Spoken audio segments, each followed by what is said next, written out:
Honey, I'm home.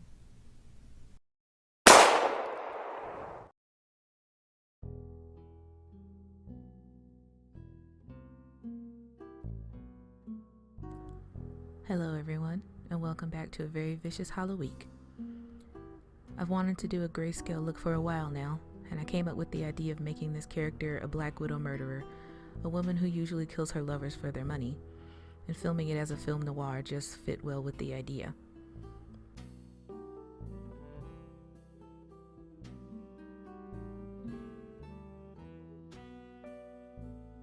I found one video that explained how to do this kind of look for people with darker skin, which I'll link below, but I came up with my own way to accurately portray my skin how it may have looked in black and white footage. I did half of my face using regular makeup, then using a black and white filter on my camera phone, I did the other half of my face with various shades of black, white, and gray to match the tones and shades in the filter. If you use this method, both sides of your face should look similar in the filter, as if you did your whole face in the same makeup. To get the foundation shade, I mixed a black and white grease paint to get a warm toned gray. If you have a darker skin tone, you want to use a warm toned gray because cooler neutral tones may make you look ashy or obviously painted, rather than like you stepped out of a film reel. I highlighted by using a white concealer, and I used the same brush that I applied my base with to blend it out, which gave me a light gray. I set my entire face with a translucent powder, then moved on to adding shadows to add more dimension to my face. I used a dark gray eyeshadow for my contour, and if you want the look to be more dramatic, you can highlight and contour more intensely.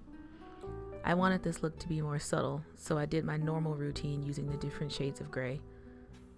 If you add too much shadow, you can use the brush you applied the base with to shear it down.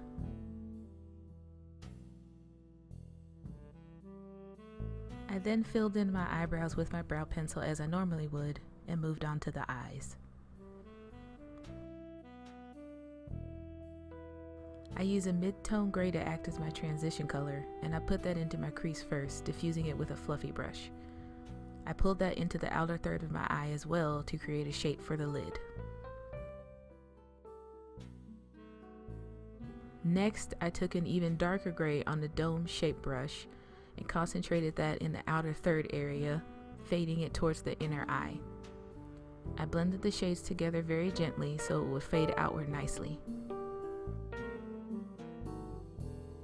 I went through different gray shadows, deepening the shade the closer I moved towards my crease.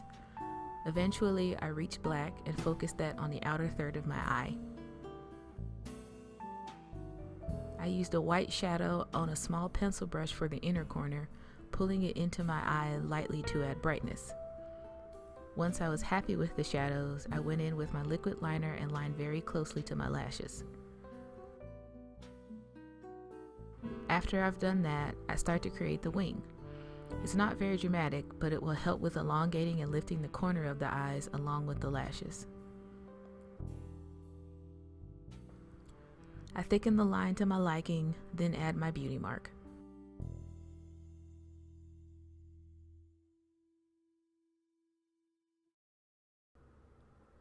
I used a white baking powder to emphasize my highlighted areas so they read well on camera. I curled my lashes and applied mascara, then lined my waterline with a black jumbo pencil to get rid of the pink, setting it with a matte black shadow.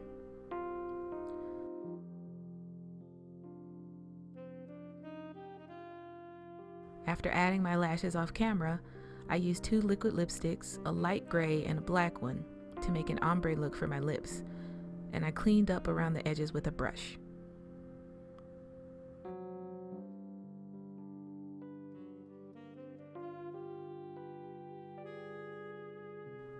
I used a gray shimmery shadow as my all-over highlight, and for my inner corners and brows, I used a liquid glitter shade on top of that for some extra shine.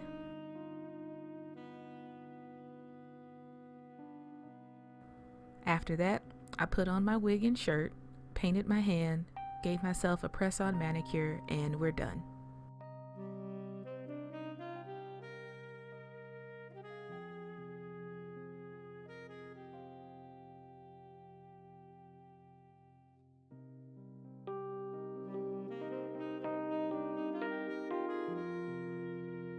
I chose red contacts because I wanted to play on the idea of the Black Widow spider, as well as recalling how the colors look in comparison to grayscale, kind of like in the film Sin City.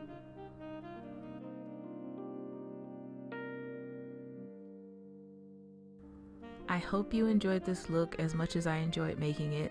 It was definitely one of my favorites, and I'm glad I could finally create it.